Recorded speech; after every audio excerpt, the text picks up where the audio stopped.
Well, better check my email. Hey Puzzle Agent 2 reviewer, here are your instructions to gain access to Puzzle Agent 2, the continuation of Nelson Tether's investigation into the mystery of Scoggins. Awesome!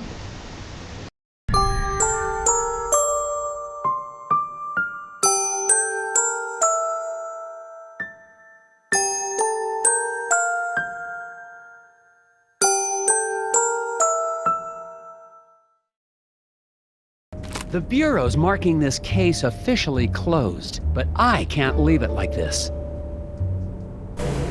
The factory foreman is still missing, and there has to be some rational explanation for all the things I've seen.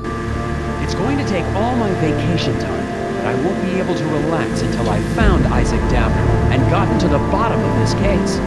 The only way to do that is to go back to Scoggins, Minnesota.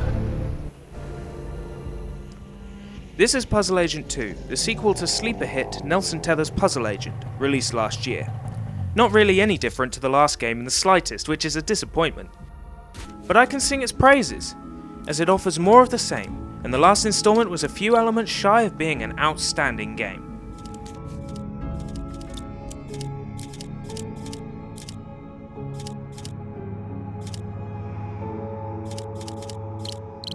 You play as Nelson Tether, a member of the FBI's puzzle division. He's the best in his field, a man with a mind like Professor Layton's and a brain age that would make Dr. Kawashima jealous. The game carries on directly where the last game took off, with all the questions that were left unanswered still to be answered. Do you know anything about the hidden people? Great. My brother goes missing, and the FBI comes to ask me about forest gnomes. You don't believe in them? You should have come here earlier, when I was 4 years old, and listened to bedtime stories. The progression of the game is as follows. Complete puzzles, talk to people, all the while the game is holding you by the hand throughout. Besides a few hard puzzles, the game flows quickly, and if you ignore the optional puzzles, it is over fairly soon. Truth be told, Puzzle Agent 2 is about as short as the last game. If Olav Velhaven's journal is to be believed, he made an incredible discovery. He's mathematically solved lunacy. The game's main focus are the puzzles, which feel lacking in this installment.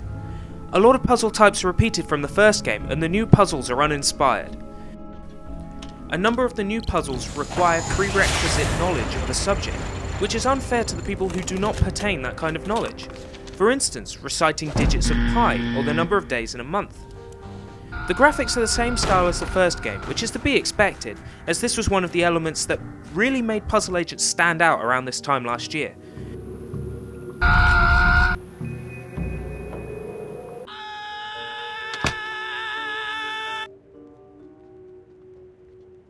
Nelson, I didn't hear you come in. The 3D effects in the environments are still subtle and creatively add depth to each scene. Everything that I liked about the original game is still here. The humour, the style, the colour palette, the voice talent, and the excellent characters. The problem, however, is that this sequel relies entirely on knowledge of the first game, and you can't appreciate who the characters are and how their personalities have changed since the start of the story. Having played through the first game is mandatory, or a fair chunk of this game is going to be lost on you. Puzzle Agent 2 keeps in with the tradition that the first game has set, but has trouble keeping up due to recycled puzzles and an ending that leaves a few things unexplained. Puzzle Agent raised the bar, and Puzzle Agent 2 keeps the bar held in place, but shows sign of tension and stress in the shoulder blades. There is potential for a third and better title, one that may impress me further. This game is still worth playing, but only after having completed the first.